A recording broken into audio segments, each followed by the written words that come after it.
करण कार्तिक का अनुपात 7:5 है और 2 वर्ष बाद करण की आयु 5 वर्ष पहले कार्तिक की आयु के 2 गुने के बराबर। देखो वर्ष पहले कार्तिक की आयु के 2 गुने के बराबर। देखो रेशियो का कॉन्सेप्ट कह दीजिए आप इसको बेसिक से करें, क्योंकि मैंने आपसे प्रॉमिस किया कि हम पहले चीजों को बेसिक से देखेंगे, फिर अगर कोई डायरेक्ट अप्रोच होती है तो हम उसको भी रखेंगे। चलिए देख लेते हैं। पहले मुझे बताओ, देखो 3 वर्ष बाद करण और कार्तिक का अनुपात, सर ये लीजिए करण, ये लीजिए सर कार्तिक।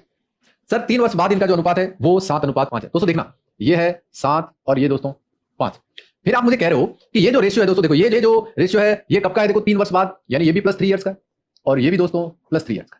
मुझे तो रेशियो दिखते ही हमेशा नजर आता है 7x और 5x। आगे बढ़ो, देखो 2 वर्ष बाद करण की आयु 5 वर्ष पहले कार्तिक की आयु के 2 गुने के बराबर। तो देखो मुझे एक बात बताओ कि अगर ये आयु 3 साल बाद की है तो दोस्तों आप मुझे इसकी आज की आयु बताओ, तो आप कहोगे 7x - 3, और इसके 2 वर्ष बाद की आयु बताओ तो आप कहोगे दोस्तों ये +2। ठीक बात है। फिर आप मुझे बताओ ये इसकी वर्तमान आयु, तो आप कहोगे 5x - 3, और फिर ये इसकी 5 साल पहले, देखो 2 वर्ष बाद करण और 5 वर्ष पहले कार्तिक, तो ये आज की और 5 साल पहले की बोलो, ये होगी। ठीक बात है। अब देखो आगे क्या कर रहा है, कार्तिक की आयु के 2 गुने के बराबर। देखो करण की आयु कार्तिक की आयु के 2 गुने के बराबर। देखो करण की आयु कार्तिक की आयु के 2 गुने के बराबर। तो मुझे बताओ सर करण की आयु का रेशियो कितना? 2, और करण की आयु का, सॉरी कार्तिक की आयु का कितना? 1। तो आप मुझे बताओ क्रॉस मल्टीप्लाई करके इसको आराम से सॉल्व किया जा सकता है? बिल्कुल किया जा सकता है। सर देखो ये 7x, ये बोलो 10x, डिफरेंस बोलो। क्या आप कहें तो मैं इसको सीधा लिख दूं? देखो ये दोस्तों कितना हो जाएगा? -1। ये दोस्तों कितना हो जाएगा? -8। तो मुझे एक बात बताओ, ये 7x और ये 10x दोस्तों कितना बचा? 3x। ये देखो ये -2 और ये दोस्तों -16 और सॉरी ये 1, तो -16 -1 यानी डिफरेंस बोलो 15। x की वैल्यू कितनी आ गई?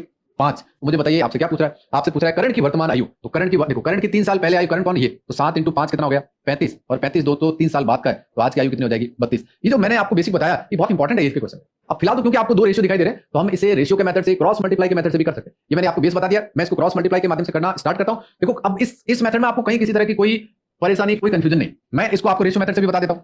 देखो ये करण लिख दीजिए और ये कार्तिक लिख दीजिए। देखो दोस्तों पहला जो रेशियो है वो 7:5 है। ये दोस्तों मैं प्लस का मतलब है 3 इयर्स आफ्टर, ये दोस्तों +3 इयर्स। फिर मुझे बताइए कि जो अगला रेशियो है वो 2:1 है, तो ये रेशियो बोलो दोस्तों 2:1। अच्छा ये जो इनकी एज का इस बार का जो रेशियो है, जो समय वो है देखो 2 वर्ष बाद, यानी ये 2 इयर्स आफ्टर, और इसका जो है दोस्तों 5 साल पहले, 5 साल पहले को मैं लिख देता हूं -5 ईयर। कंडीशन रहेगी दोस्तों, देखो आपको अगर पता हो ये क्रॉस मल्टीप्लाई का कंसेप्ट, 3 और 2 का गैप दोस्तों यहां पर 1, और ये 3 और 5, देखो 3 साल से 5 साल पहले दोस्तों ये गैप कितना है? 8।